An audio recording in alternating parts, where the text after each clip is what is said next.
Hello friends, आइए आज हम लोग ये अध्याय नंबर 3 या वीडियो नंबर 3 है और इसमें हम लोग पढ़ेंगे भारत परिषद अधिनियम 1861। इसके पहले हम लोग पढ़ चुके हैं 1773 का रेगुलेटिंग एक्ट, 1781 का एक्ट ऑफ सेटलमेंट, 1784 का पिट्स इंडिया एक्ट, 1793 का राजलेख, 1813 का, 1833 का, 1853 का राजलेख तथा 1858 का भारत शासन अधिनियम। चूंकि बेटा क्रांति के बाद ये अधिनियम लाया गया था, इसलिए जल्दबाजी में लाया गया था। ब्रिटिश सरकार ने 1861 में एक बड़ा सा अधिनियम पारित किया था जिसमें भारतीयों को कुछ अधिकार देने की बात कही गई थी। ठीक है, आज हम लोग पढ़ेंगे इसी के बारे में 1861 का भारत परिषद अधिनियम। भारत परिषद अधिनियम या एक्ट, इसको बेटा इंग्लिश में एक्ट भी कहते हैं। ठीक है, तो इसमें सबसे पहले आप ये देखेंगे, हम पॉइंट वाइज बोल रहे हैं, आप अपनी नोट्स में लिखते चलेंगे। ठीक है, 1859 में शुरू किया गया विभागीय प्रणाली। लॉर्ड इस समय भारत के वायसराय थे, लॉर्ड कैनिंग। लॉर्ड कैनिंग ने 1859 में विभागीय प्रणाली की शुरुआत की थी, जिसे 1861 के अधिनियम में मान्यता दे दी गई। अर्थात शुरुआत तो कर दिया था लॉर्ड कैनिंग ने, लेकिन वह आधिकारिक रूप से नहीं था, केवल प्रायोगिक तौर पर था। 1861 ईस्वी में इसी विभागीय प्रणाली को एक अलग सा डिपार्टमेंट या एक पूरा मतलब राजकीय मान्यता मिल गई, राजकीय अधिकार मिल गया। विभागीय प्रणाली का मतलब होता था बेटा, जैसे पहले कोई भी अधिकारी गवर्नर जनरल की परिषद का या वायसराय की परिषद का कोई भी अधिकारी कोई भी काम देख सकता था, लेकिन इसके बाद ऐसा नहीं हो सकता था। आज जैसा इसी को इंग्लिश में कहते हैं पोर्टफोलियो। अरे मौजूदा समय में नरेंद्र मोदी देश के प्रधानमंत्री हैं और राजनाथ सिंह जी रक्षा मंत्री हैं और अमित शाह जी क्या है, गृह मंत्री हैं। तो ये विभागीय प्रणाली, यानी कि अमित शाह केवल और केवल अपने विभाग की बातें देखेंगे और रक्षा से संबंधित जो भी कानून होगा, जो भी बातें होगी, वो कौन देखेगा, राजनाथ सिंह जी देखेंगे। तो इसी प्रकार से यही विभागीय प्रणाली है बेटा, यानी कौन किस विभाग को देखेगा, उससे बाहर नहीं देख सकता है। यही है क्या, विभागीय प्रणाली। इसकी मान्यता कब मिली है, 1861 ईस्वी में। ठीक, और दूसरा है बेटा, अच्छा 1859 में एक रिमार्क यही करके लिख लीजिएगा, बजट, भारत में पहली बार बजट की बात की गई थी और विल्सन महोदय ने भारत में कैनिंग के काल में 1861 ईस्वी में बजट प्रस्तुत किया था। यानी भारत देश में पहली बार बजट 1861 में लॉर्ड कैनिंग के समय में प्रस्तुत किया गया था। और अगला है वायसराय को नए प्रांत बनाने का अधिकार दे दिया गया। वायसराय नया प्रांत, यानी जो ब्रिटिश भारत है उसमें कोई नया राज्य बनाना है। जैसे उत्तर प्रदेश को कभी कभी तोड़ने की बात होती है, तो इससे भी नया राज्य तोड़ करके ही तो बनाया जाएगा। अब कहीं से उधार लेने तो जाएंगे नहीं चाइना से कि भैया हमको एक राज्य दे दो।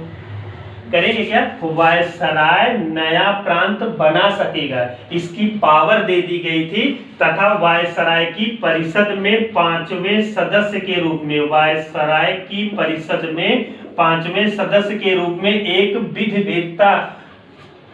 विधिवेत्ता को नियुक्त करने का प्रावधान किया गया। पहली बात है 1859 ईस्वी में विभागीय प्रणाली की शुरुआत हुई, जिसे राजकीय मान्यता 1861 के भारत परिषद अधिनियम में दिया गया। दूसरी बात है वायसराय को नए प्रांत बनाने का अधिकार दिया गया तथा इनकी परिषद में 5वें सदस्य के रूप में विधि सदस्य को नियुक्त किया गया। तथा मुंबई व मद्रास, बेटा मुंबई व मद्रास, मुंबई वही जो आज महाराष्ट्र है, मद्रास का मतलब चेन्नई है। ठीक है ना, ये दोनों प्रांत, कुल बड़े बड़े 3 प्रांत थे, बंगाल और मुंबई मद्रास।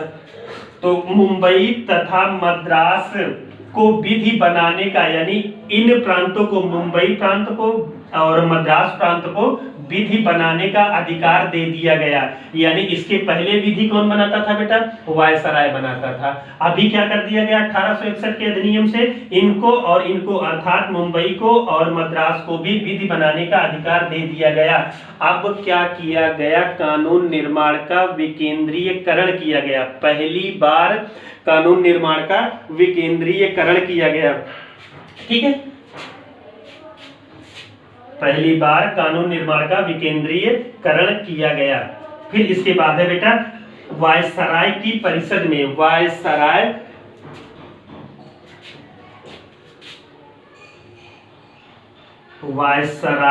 की परिषद में, वायसराय की परिषद में जो कानून बनाया जाता था, पहली बार 3 भारतीयों को भी मतलब सलाह मशविरा किया गया था। हमने कहा वायसराय की परिषद में जो कानून बनता था या पहली बार विधि निर्माण में भारतीयों का सहयोग लेने की बात कही गई थी और 3 भारतीय इसमें पार्टिसिपेट किए थे कि यानी कि वायसराय के द्वारा बनाए गए कानून में पहली बार 3 भारतीय पार्टिसिपेट किए थे। केवल इनसे राय मशविरा लिया गया था, अभी नियुक्त नहीं किया गया है इनको इसके अधिनियम में, या इनकी साइन अनिवार्य नहीं थी, साइन इनकी अनिवार्य नहीं थी, केवल इनका नाम है जिनसे हाँ भैया कैसे कानून हम बनाएं, ये बातें पूछने गए थे बस और कुछ नहीं किए थे। कुल मिलाकर के ये अंग्रेज बेवकूफ बना रहे थे भारतीयों को, इससे ज्यादा कुछ नहीं है। और वो 3 भारतीय हैं, राजा बनारस, पहले कौन है बेटा? राजा बनारस, और राजा बनारस है कौन? राजा शिव प्रसाद सितारे हिंद, और दूसरे हैं राजा पटियाला, और तीसरे हैं बेटा दिनकर राव,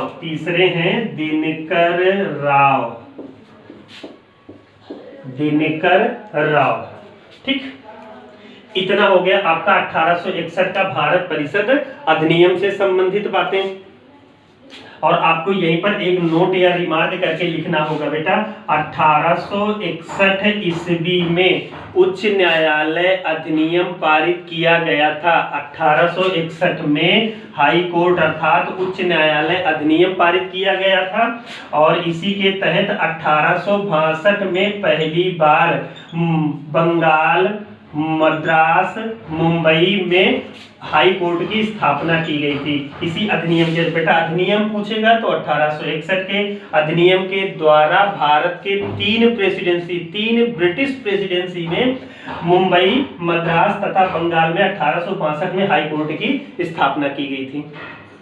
ठीक है, और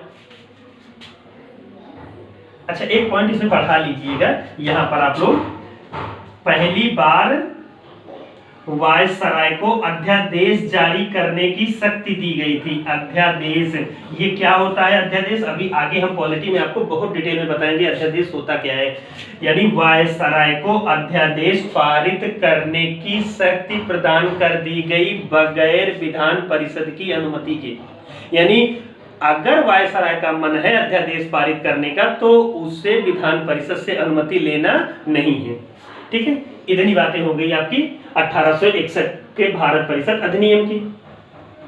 अब यही एक रिमार्क और बढ़ाएंगे बेटा, रिमार्क वो ये होगा 1873 का अधिनियम या एक्ट।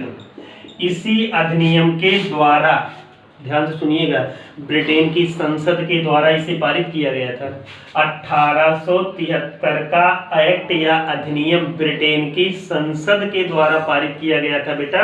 इसमें कहा गया था ब्रिटेन की संसद के द्वारा कि आगामी समय में कभी भी कंपनी को औपचारिक रूप से समाप्त किया गया था। हाँ हमें पता है, आप सोच रहे होंगे 1858 वाले में भी तो सर यही लिखाए हैं। हाँ बेटा बिल्कुल लिखाए हैं, लेकिन आपको समझना ये है ना 1858 ईस्वी में या अधिनियम में केवल अनौपचारिक घोषणा हुई थी, केवल ऐसे मोटा मोटा जो है बोल दिया गया था।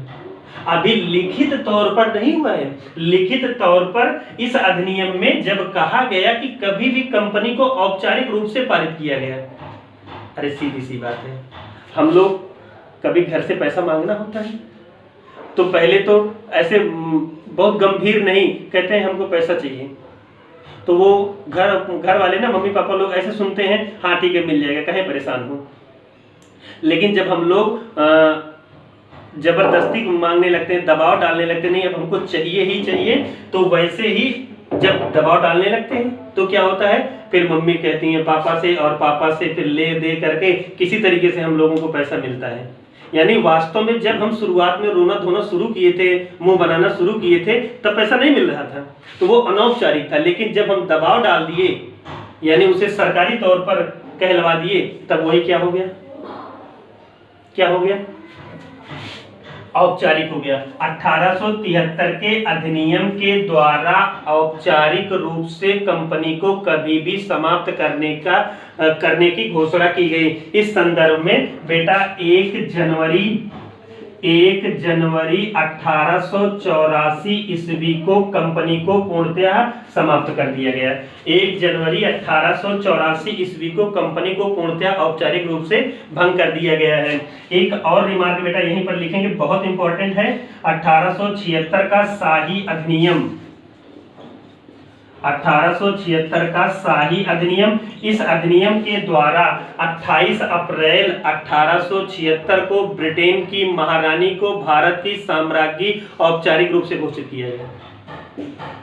यानी ब्रिटेन की संसद के द्वारा कानून पारित किया गया, उच्च सदन और निम्न सदन तथा राष्ट्रपति की उस पर मुहर साइन हुई, तब जाकर के ये कहा गया कि अब ब्रिटेन की महारानी ही भारत की मुखिया होंगी, यानी भारत की साम्राज्ञी होगी। इसका वैसे प्रावधान तो 1858 के अधिनियम में किया गया था, लेकिन अभी विधिवत यानी कानून नहीं बनाया गया था।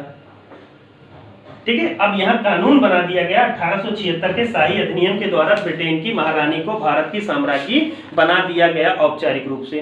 ठीक, इतनी सारी बातें हो गई बेटा। अब इसके आगे हम लोग पढ़ेंगे भारत परिषद अधिनियम 1892।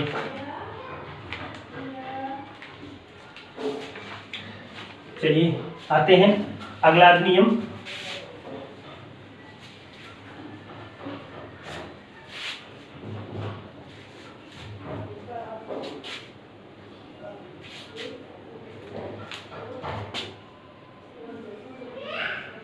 अठारह सौ 92 का भारत परिषद अधिनियम, इसी के बारे में हम लोगों को पढ़ना है और थोड़ा सा इसे देख लेंगे आप बेटा। 1885 ईस्वी में इंडियन नेशनल कांग्रेस की स्थापना कर दी गई तथा 1881-82 ईस्वी में इल्बर्ट बिल विवाद हुआ था। इन दोनों संस्थाओं या इन दोनों बातों के माध्यम से भारतीय पहली बार प्रभावशाली हो रहे थे, मुखर हो रहे थे, अपनी बात कहने के लिए वो अलर्ट हो गए थे। यानी कि 1885 में कांग्रेस तथा 1881-82 में इल्बर्ट बिल विवाद ने भारतीयों को अपने अधिकारों की मांग करने के लिए प्रोत्साहित किया या मांग को मनवाने के लिए प्रोत्साहित किया। इसमें कौन कौन से प्रावधान किए गए बेटा? 3 बातें देखना है। कितनी बातें? 3 देखना है। और 3 में आपको ये पढ़ना है, केंद्रीय व्यवस्थापिका, केंद्रीय व्यवस्थापिका, केंद्रीय व्यवस्थापिका के सदस्यों की संख्या, केंद्रीय व्यवस्थापिका के सदस्यों की संख्या बढ़ा करके कम से कम और अधिक से अधिक 16 कर दी गई। अब ये केंद्रीय व्यवस्थापिका क्या है, और 1 मिनट और देख लो तो हम बता दें आपको। प्रांतीय व्यवस्थापिका, प्रांतीय व्यवस्थापिका में अधिक से अधिक सदस्यों की संख्या 20 कर दी गई है, जबकि उत्तर पश्चिम प्रांत में सदस्यों की संख्या मात्र 15 निर्धारित की गई थी।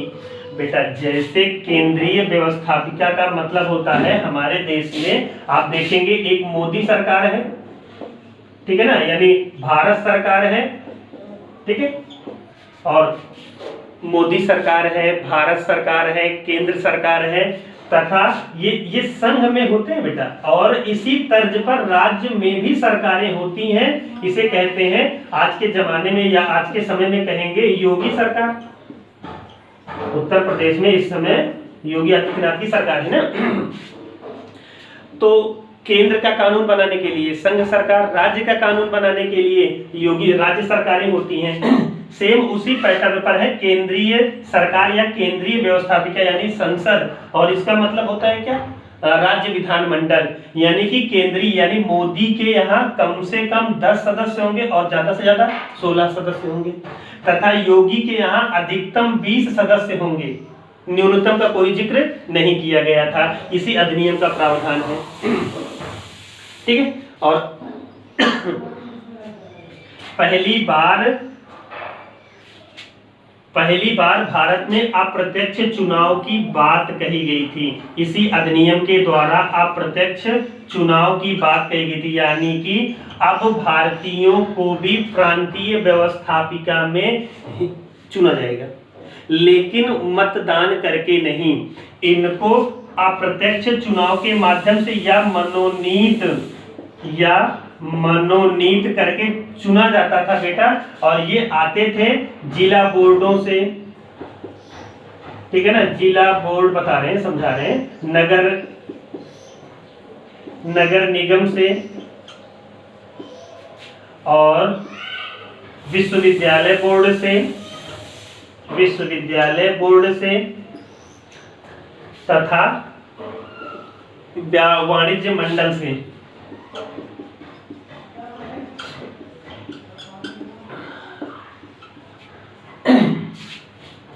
इसका मतलब है भारतीयों को भी प्रांतीय व्यवस्थापिका में शामिल किया जाने लगा, भारतीयों को इसमें ले लिया जाने लगा। लेकिन ऐसा नहीं है कि उनको जिनको लिया जाएगा, सपोज दैट हमें को चुना जाता है, तो ऐसा नहीं हमें भारत की जनता चुनेगी ना, हमें अंग्रेज ऐसे पिक कर लेंगे, उठा लेंगे कहीं से भी। अरे कुल मिलाकर के जो अंग्रेजों का चापलूस होता था वही जा करके इसमें चुन लिया जाता था, उनको मनोनीत कर लेते थे। इस प्रकार से भारत में पहली बार चुनावी प्रणाली की शुरुआत हुई है। पूछा जाएगा भारत में पहली बार चुनावी प्रणाली की शुरुआत कब हुई है, तो बेटा 1892 में चुनावी प्रणाली की शुरुआत। लेकिन कैसा था, अप्रत्यक्ष था। अप्रत्यक्ष का मतलब मनोनीत था, और कहां से मनोनीत होते थे, यहीं से मनोनीत। यहाँ का जो कोई व्यक्ति बेटा अच्छे से चाटुकारिता अंग्रेजों की कर लेता था, उसी को मनोनीत कर लिया जाता था। और तीसरा अंतिम पॉइंट, प्रांतीय बजट पर। अगला पॉइंट है बेटा, बजट पर सदस्यों को, भारतीय सदस्यों को, बजट पर भारतीय सदस्यों को, बजट पर भारतीय सदस्यों को प्रश्न पूछने का, बहस करने का, बहस और प्रश्न पूछने का। यानी पहली बार भारतीयों को बजट पर, पहली बार भारतीय, इसको कोई मतलब नहीं है, पहली बार भारतीयों को बजट पर बहस करने, प्रश्न पूछने का अधिकार तो दिया गया, लेकिन मतदान का अधिकार तथा अनुपूरक प्रश्न पूछने का अधिकार नहीं दिया गया था। हमने कहा बजट पर भारतीयों को बहस करने, प्रश्न पूछने का अधिकार तो मिल गया, लेकिन इन्हें मतदान का अधिकार व अनुपूरक प्रश्न पूछने का अधिकार नहीं मिला। अनुपूरक का प्रश्न का मतलब होता है काउंटर क्वेश्चन, मतलब उसी विषय से संबंधित एक से अधिक प्रश्नों को पूछना अनुपूरक प्रश्न हो जाएगा। और मतदान करना, यानी कि जो बजट होगा उस पर मतदान तो लास्ट में कराया जाएगा ना, उस मतदान के द्वारा बजट को पारित होना, यानी कि उसमें आधे से अधिक लोगों का समर्थन प्राप्त होना अनिवार्य है, अन्यथा फिर वो बजट सरकार गिर जाएगी। है इतने सारे प्रावधान हो गए हैं 1892 के अधिनियम के। अब आइए हम लोग पढ़ते हैं 1909 का मार्ले मिंटो सुधार। ठीक है,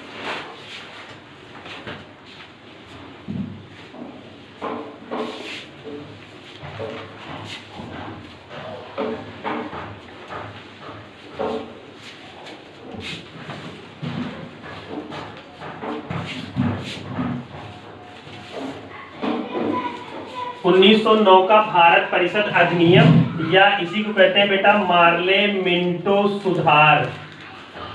मार्ले मिंटो सुधार, मार्ले मिंटो सुधार। एक चीज, 1909 के अधिनियम को ही मार्ले मिंटो सुधार कहते हैं बेटा। मार्ले भारत सचिव है, क्या है? भारत सचिव है। और ये भारत सचिव कहाँ बैठा होगा? ब्रिटेन में। कहाँ बैठा होगा? ब्रिटेन में। और ये मिंटो क्या है? मिंटो वायसराय है। और मिंटो कहाँ होगा? मिंटो कहाँ होगा? भारत में होगा। ठीक है, चूंकि भारत सचिव मार्ले था और वायसराय मिंटो था, इसलिए इसके नाम पर ही क्या कहते हैं? मार्ले मिंटो सुधार कहते हैं। और सबसे इंपॉर्टेंट जो बात है बेटा, यह अधिनियम है सर अरुंडेल समिति के सुझाव पर की अनुशंसा पर इस अधिनियम को पारित किया गया था। हमने कहा या इस अधिनियम की जो सबसे बड़ी बातें हैं बेटा, सर अरुंडेल समिति की सिफारिश पर 1909 के मार्ले मिंटो सुधार को पारित किया गया था, एक बात। और दूसरा, इस समय तक अर्थात 1909 तक भारत में उग्र राष्ट्रवाद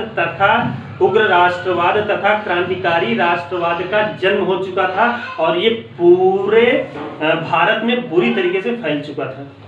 अभी जब हम आपको मॉडर्न हिस्ट्री पढ़ाएंगे तो उसमें एक एक जगह का जिक्र करेंगे बेटा। हम बंगाल का जिक्र करेंगे, हम महाराष्ट्र का जिक्र करेंगे, हम बिहार का जिक्र करेंगे, हम उत्तर भारत का जिक्र करेंगे। इन सब जगहों पर क्रांतिकारी गतिविधियां कैसे पैर पसार रही, आप देखिएगा। इससे डर गए थे ये लोग, क्योंकि अब भारत में भीख मांगने जैसी स्वतंत्रता हमको नहीं चाहिए थी। हम ले लेंगे, हम इतने सक्षम हैं, इनसे हम छीन सकते थे अपनी स्वतंत्रता। और ऐसे ही लोग हमारे देश में जन्मे हैं जिन्हें क्रांतिकारी गतिविधियों के नाम से हम लोग पढ़ेंगे। ठीक, 1909 का भारत परिषद अधिनियम एक एक करके हम लोग इसमें अध्ययन करेंगे। तो बेटा ये देखना है, जॉर्ज अरुंडेल समिति ने जो सुझाव दिया था, उन्हीं सुझावों के आधार पर ब्रिटेन की संसद ने इस अधिनियम को पारित किया था, जिसे कहते हैं मार्ले मिंटो सुधार भी कहा जाता था। ठीक है, इसी अधिनियम के द्वारा पहली बात है, केंद्रीय विधान परिषद में सदस्यों की संख्या कितनी कर दी गई? 69 यानी 69 कर दी गई बेटा। और इसमें से 37 जो है शासकीय थे और 32 अशासकीय थे। यानी इसमें जो 37 थे वो सरकारी होते थे और 32 क्या होते थे? गैर सरकारी होते थे। और मौजूदा समय में जैसे नरेंद्र मोदी अगर कोई विधेयक प्रस्तुत करेंगे या इनकी सरकार का कोई मंत्री कोई विधेयक प्रस्तुत करेगा बेटा, तो उसे सरकारी विधेयक कहते हैं। जबकि राहुल गांधी अगर कोई विधेयक प्रस्तुत करेंगे तो ये गैर सरकारी विधेयक कहलाता है। ऐसा थोड़ी नहीं राहुल गांधी इलीगल है। अरे भाई, वायनाड, केरल के वायनाड से सांसद हैं, पड़ोसी डिस्ट्रिक्ट अमेठी से कभी हुआ करते थे, अभी नहीं है। 69 सदस्य मनोनीत किए जाते हैं, 69 सदस्यों की संख्या निर्धारित की गई, जिसमें बेटा 37 शासकीय और 32 अशासकीय होते थे। और ये इसमें कुछ अन्य प्रकार के भी सदस्य होते थे, जैसे एक होते थे पदेन सदस्य, वायसराय, इसको जानते रहिएगा, वायसराय तथा उनकी परिषद के सदस्यों को पदेन सदस्य कहा जाता था। उनसे इनमें कोई लेना देना नहीं था। यानी कि यहाँ जो सदस्यों की संख्या 69 है, इनसे अलग होते थे वायसराय और उनकी परिषद। तो उनके सदस्यों को क्या कहते थे बेटा? पदेन सदस्य कहते थे। क्या कहते थे? पदेन सदस्य कहते थे। और इसमें होते थे मनोनीत सरकारी सदस्य। क्या होते थे? दूसरा मनोनीत सरकारी सदस्य, और तीसरा है मेंबर, सदस्य को एम लिख दे रहे हैं। और तीसरा है गैर सरकारी सदस्य, गैर सरकारी सदस्य। और अगला है चुना हुआ यानी इलेक्टेड पर्सन, यानी कि निर्वाचित सदस्य। 4 प्रकार के सदस्य होते थे। निर्वाचित सदस्य बेटा, इस वाले पॉइंट में आपको लिखना है, केंद्रीय विधान परिषद में सदस्यों की संख्या 69 निर्धारित की गई, जिसमें 37 शासकीय और 32 अशासकीय होते थे। और ये 4 प्रकार के सदस्य होते थे। पहला है पदेन सदस्य, दूसरा है मनोनीत सरकारी सदस्य, तीसरा है गैर सरकारी सदस्य और चौथा है निर्वाचित सदस्य। दूसरा पॉइंट है बेटा, प्रांतों में चुनाव की बात कही गई थी। प्रांतों में 3 प्रांतों के निर्वाचक मंडल को 3 भागों में बांटा गया था। प्रांतों के निर्वाचक मंडल को 3 भागों में बांटा गया था। एक का नाम है बेटा साधारण, और दूसरे का नाम है विशेष, और तीसरे का नाम है वर्ग विशेष। वर्ग विशेष इनका संबंध किससे है, अब आप चाहे तो देख लें नीचे। इसी अधिनियम के तहत मुसलमानों के लिए पृथक निर्वाचक मंडल की व्यवस्था की गई। इसी अधिनियम के तहत मुसलमानों के लिए पृथक निर्वाचक मंडल की व्यवस्था करके भारत में फूट डालो और राज करो की नीति को अंग्रेजों ने अपनाया। पृथक निर्वाचक मंडल, अभी बेटा केवल पृथक निर्वाचक मंडल का मतलब है यानी एक ऐसा क्षेत्र जहां से केवल और केवल मुस्लिम चुनाव लड़ेंगे और मुस्लिम ही मतदान करेंगे, ठीक है ना। वो भी ऐसे, अच्छा उस समय जो चुनाव होता था ना, सब लोग मतदान नहीं करते थे। जो पैसे वाले प्रभुत्वशाली लोग होते थे, प्रभावशाली लोग होते थे ना, वही निर्वाचन में शामिल होते थे। आम आदमी नहीं होता था। जैसे आज हमारे यहाँ नरेंद्र मोदी और हमारे और आपके मतदान का एक ही मूल्य है, चाहे नरेंद्र मोदी वोटिंग करें, हम करें, आप करें या कोई और करे। तो ऐसा नहीं था इस समय। मुसलमानों के लिए एक पृथक निर्वाचक मंडल की व्यवस्था करके भारत में फूट डालो और राज करो की नीति का पालन किया गया अंग्रेजों के द्वारा। क्यों? क्योंकि अगर सांप्रदायिकता की आग को यानी हिंदू मुस्लिम वाद को भड़का देंगे तो ये जो राष्ट्रवाद है ना और उग्रवाद है, ये कमजोर हो जाएगा। अरे जैसे चंद्रशेखर आजाद, भगत सिंह, राजगुरु, बटुकेश्वर दत्त, राम प्रसाद बिस्मिल और जैसे अशफाकुल्लाह खां, ये सब एक ही कंपनी के थे, एक ही मित्र थे, ठीक है ना, एक ही ग्रुप के थे। तो इसमें हिंदू मुस्लिम वाद तो कहीं था नहीं, इसी को भड़काना चाहते थे अंग्रेज और भड़का भी दिए। चौथी बात है जो बेटा, अंतिम और चौथी बात है, भारत सरकार या ब्रिटिश सरकार ने भारतीयों को पहली बार विधि तथा प्रशासन दोनों में शामिल कर लिया। हमने कहा पहली बार अंग्रेजों ने भारतीयों को भारत परिषद में तथा वायसराय की परिषद में शामिल कर लिया। भारत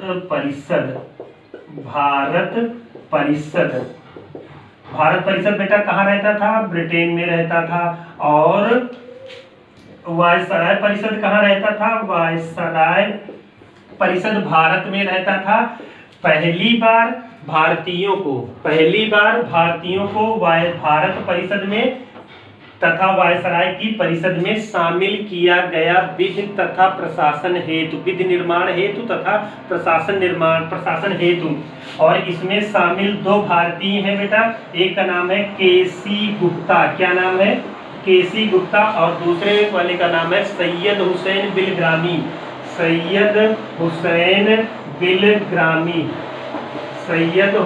बिलग्रामी। और इसमें वायसराय की परिषद में शामिल किया गया था कि एसपी सिन्हा, ठीक है ना, एसपी सिन्हा को शामिल किया गया था। और यही एसपी सिन्हा को आगे चल करके लॉर्ड की उपाधि दी जाती है। और यह विधिवेत्ता थे, विधि के जानकार थे, कानून के जानकार थे, यानी LLB किए हुए थे, ठीक है। तो ये वायसराय की परिषद में शामिल किए गए थे, जिनका नाम है क्या? एसपी सिन्हा। इनको शामिल किया गया है, ठीक। तो इतनी सारी बातें हो गई 1919 के अधिनियम की। और अगला अधिनियम है आपका